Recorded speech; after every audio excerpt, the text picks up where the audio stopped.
9 to 11 times a day, we're out at a home fire, making sure that the people who are affected by a home fire and maybe have lost everything, including a fur baby or maybe even a member of their family, have financial assistance so they can get a room that night to sleep in.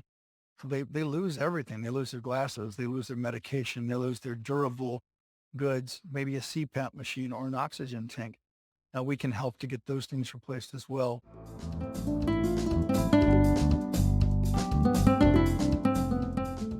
Thank you for joining us for another episode of Spotlight Houston, where we bring you the best of the people, places, and events in Houston. This week we sit down with Shawn Schultz, CEO of the American Red Cross, Texas Gulf Coast region, to talk about all the ways their organization helps our community. And now your host, Blanca Quezada. So, hi, everyone. Most of us have heard about the American Red Cross, especially when they're out there showing up to provide assistance during disasters such as home fires or natural disasters such as tornadoes. But they do so much more. And every year I learn more about what else they've added to their services. And joining me today is the Texas Gulf Coast Region CEO, Shawn Schultz, to tell us all about the Red Cross in our area. Just give us an overview of what the Red Cross is, and hopefully you'll get a much better understanding of how they work in our community. So welcome, Shawn. Hey, Blanca, thanks for having me. I appreciate it. Yeah. So tell us a little bit more about some of the major services that you provide. Yeah, the American Red Cross is all across the United States and across the world. We prevent and alleviate human suffering. That's our mission. And we do it in two ways. We mobilize volunteers and a huge number of volunteers. We have 2,000 volunteers just across the coast of Texas, and by the generosity and through the generosity of our donors. But besides showing up for disasters, as I mentioned, you also have a lot of other things that you help the community with. For example, you go out and you provide CPR classes when needed. Basically, I think that most of the time when we see the Red Cross, it's when there's been a home fire. Yeah. Yeah, we do so much more than that. I think a lot of times people see us when there's a hurricane, a tornado, a flood, but 9 to 11 times a day, we're out at a home fire, making sure that the people who are affected by a home fire and maybe have lost everything, including a fur baby or maybe even a member of their family, have financial assistance so they can get a room that night to sleep in. So they lose everything. They lose their glasses. They lose their medication. They lose their durable goods, maybe a CPAP machine or an oxygen tank. Now we can help to get those things replaced as well. The medication's a big deal. We have disaster mental health and health services folks standing by to help them get those replaced as well. We help with service to armed forces. The military across the United States are always in need, right? They always need help, and we're here to support them through behavioral health training, through health and wellness items. And we're in the VA hospitals. When I say we do just about everything, when there's someone in need, we're there to help them when and where they need Right. us the most. I'm surprised at the number of fires that you just mentioned because I Yeah. think that when we're watching the news, we hear about one or two maybe, and Yeah. maybe once a week, but not daily. Yeah. Today we just went out to a fire, uh, sent there were two fires today. One of them, a little 9-year-old girl, she lost everything. Now, one of our volunteers had a teddy bear in the back seat of their car that they took, knowing Oh, that there was a little girl there, and that's all she's got now. oh my Uh, goodness. it's not something we normally provide, but it's something that he felt would cheer her spirits up and did. So whatever we can do to support our volunteers are going to go out there and do it. Yeah, at least she's okay. At least she's Oh, thank okay. goodness. Yeah, Yeah. Where do you provide shelter for a lot of these people? shelters are provided when a storm comes in. We don't provide shelter for homeless community on a regular basis. What we do for people who are affected by fires is we'll give them a client assistance card, like a debit card, and they're able to use it to go to a hotel or depending on the severity of the fire, it could be enough funds for them to use it to put down payment on getting a new apartment. Or we have partners that we work with where they can work with them to get them into other housing options. Yeah. Who are some of the partners that you work with? Oh my gosh, we have thousands of partners. We work with the Salvation Army. We work with some of the Hope Foundation partners across the city. There are hundreds and hundreds of partners in the Houston area and across the Gulf Coast. What do some of these people in these disasters need the most I besides think what, housing? yeah, I think what we find is that we have emergency response vehicles that we check out regularly, and we feed people because they're hungry. We wrap a blanket around people because lots of times they're in shock. Even when it's hot out in Texas, a blanket is a comfort item for a lot of people. We also find that we don't know what someone's going to need after a storm. And that's a lot of the reasons why a lot of nonprofits are asking for, instead of for stuff, they're asking for someone to donate, right? If you donate $5, $10, you see it all the time on TV, text 90999 to donate $5 or $10, because depending on the severity of the storm and the severity of what that family has just gone through, you don't know what they're going to need. And we want to make sure we can provide what they need when they need it. And you also don't know for how long they're going to need that assistance. That's right. Yeah, we do some long-term recovery after storms just to make sure that people who are affected by health, housing, and hunger are taken care of. And we even have a team that we're setting up on the Texas Gulf Coast that's going to concentrate solely on that. And we're excited about having them get into that new adaptation of our mission as well. Do you help people that have been in floods? Because it Uh, floods so much here in Houston. a lot of flooding across the whole Gulf Coast. I don't think it can rain a drop without it flooding somewhere Right. in South Texas. There's always flooding. And every time it floods, you can't save anything. It's not the water. Water is a destructive force, but it's the silt that it leaves after. And how do you get it out of all of Right. your stuff? And then you're tearing out all of your drywall and starting over in your home. And if it's not your home, then you have no place to live and you're Yeah. starting over again. So Yeah, and you it's get a black circle. mold and things like that also in your house. Yeah, then you're finding partners that can help you, like AmeriCorps or one of those to help you muck and gut homes to try to get them back so folks can get back in their homes. And so it's a partner shuffle to figure out who's got the support that you need to get the mission done. So do you contact these partners to come in and help, or do they just show up? Well, a lot of times they're already on the ground. You just have to find out where the need is. As we're sheltering and getting people into shelters before stormfall and then after stormfall, you find through our casework. Folks, we have people that are just working cases, finding out what people need, where they're going, how can they get to a better place. We know what the need is. And as we know what the need is, the partners are already there and we're trying to find out how can we get these clients pushed to a better partner that can help them better if we can't. The year is almost over, so about how many people have you assisted this past year? This past year, it's been thousands. The exact number, I don't have off the top of my head, but we've had tornadoes, floods. The heat was just unbearable this summer. Mhm. There were cooling tents and trying to get people taken care of.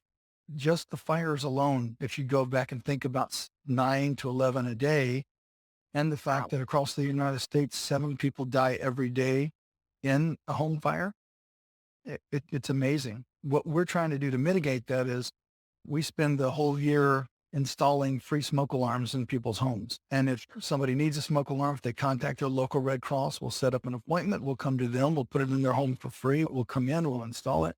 They don't have to do anything besides ask for it. It's a 10-year battery. Then they're asked to replace the battery. It starts beeping. It's time for a new one. And 10 years from now, you won't even remember it's there. Yeah. Do you also install the carbon dioxide alarm? Um, we have some of those across the United States, and some of them just depends on if we have those available. Mhm. Mhm. We also have bed shakers for those that are hard of hearing.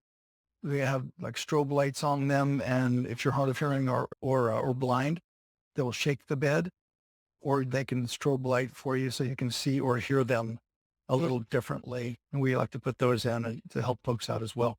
Mm-hmm. And do you get these alarms as donations or do you go out and purchase them? We purchased them. Yeah. Oh, We got to get them purchased and we try to get them at home as quick as we can. And that's also some of the donations that are given to us go towards that. We try to put as many of them in as we can every single year. We try to get close to 100,000 put in across the United States per year. how do you help the elderly or people that are disabled that are in trouble? Any way that we can, right? We think about, are they a veteran? We can help them even more. Do they need help with figuring out how to get in and out of a home? Can we help them if they contact us about transportation?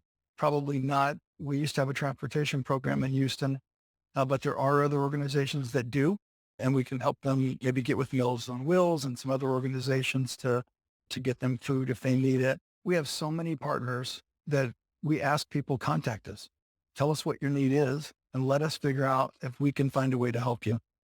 Yeah, that's what's just great about the Red Cross is that you have so many partners that if a person alone can't find somebody to help them, you will definitely help them find the help they need. We will. Yeah. So you had mentioned earlier about food and clothing and bedding and Um, things like that. Where do you get those donations from? the actual stuff comes from partners, right? For us, it is, we don't take those types of items in. For us, Okay. it's just dollars and donations. And then we find out what the need of our clients are. Okay. So we go out on a call and they need food. We'll take food out Mm. during a disaster.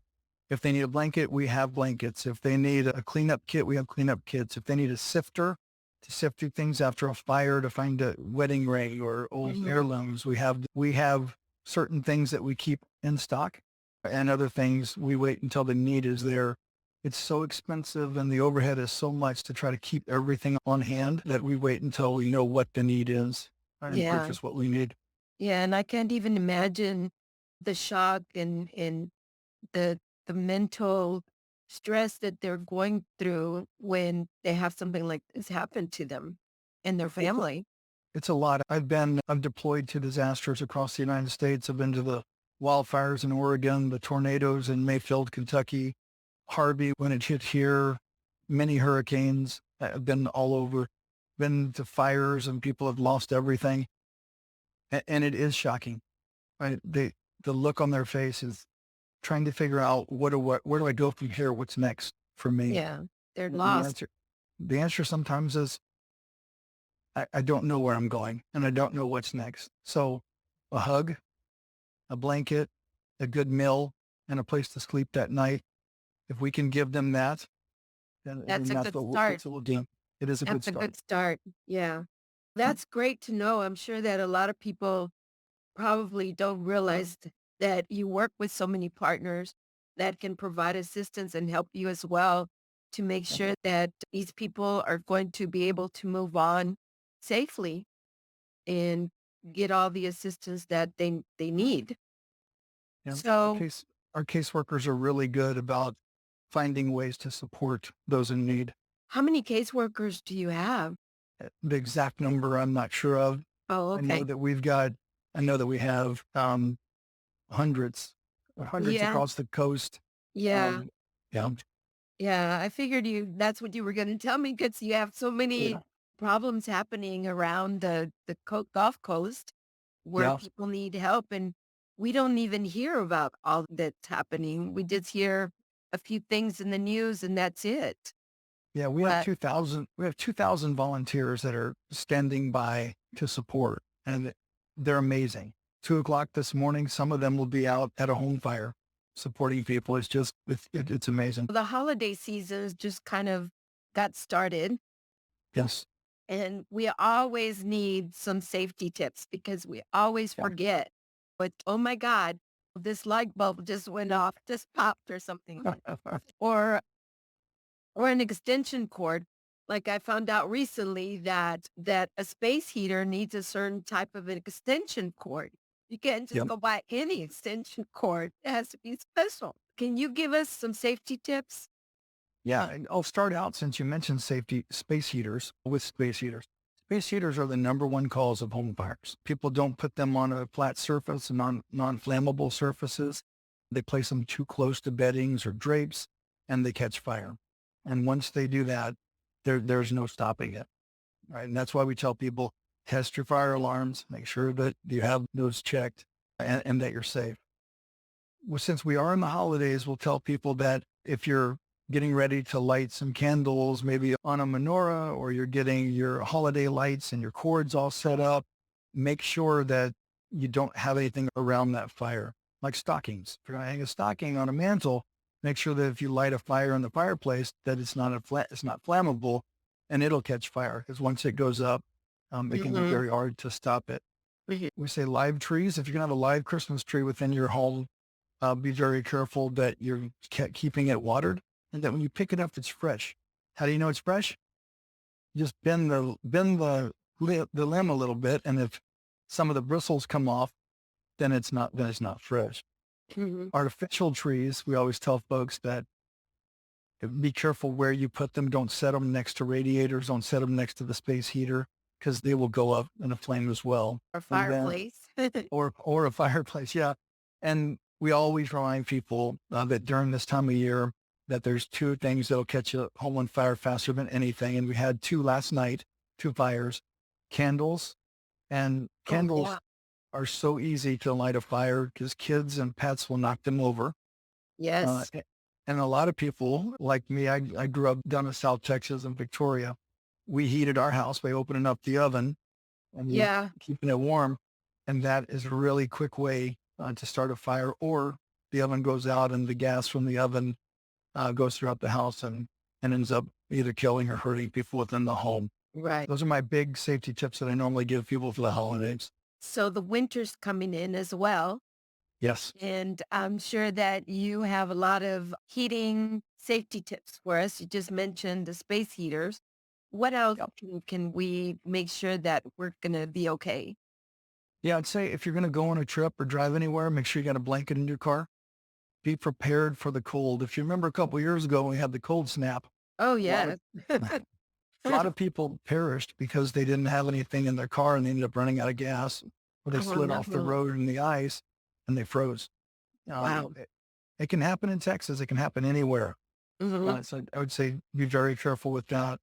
Make sure that with your pipes, make sure they don't pop. So keep a little faucet running and pay attention to the pipes that are outside. Once a pipe busts in the house and it's freezing, it can cause a lot of damage and frostbite to those that are around it as well. And they can also injure your pets as well. That's A right. lot of people have cats and dogs, but they also have birds and other little creatures running around. So, yeah, Or we say, it's important to keep them safe too.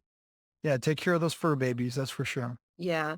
Or they have electric blanket. Yep. Yeah. Like, Electric blankets and water do not go well together. no, They, you want to keep no, those away from each other. no.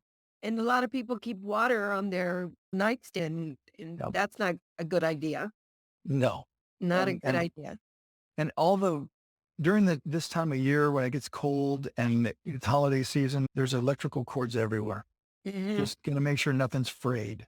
Look at all your cords, make sure they're not frayed on any end or in the middle, an accidental snip and they can start a fire. Just Yeah. be very careful. Or that people can trip. Exactly. Yeah, and a lot of people keep those extension cords year round. It's not just during the winter or the summer or holiday. And That's right. so they have to make sure they're okay during the entire year. That's right. What about home fire prevention safety? Yeah. Home fire prevention safety, going back to what we talked about earlier, is 7 people die every day. Mhm. Right? That's a given fact. We want to make sure that we're taking care of our home. We want to make sure that flammable items are nowhere near the fireplaces. We want to make sure that furniture, rugs, and drapes are away from the fireplace, away from our space heaters. We want to test those smoke alarms monthly. If it starts to beep, it doesn't mean take it down. It means put a new battery in it. Or go buy a 10-year battery or call the Red Cross and we'll come put one in for you for free. Right.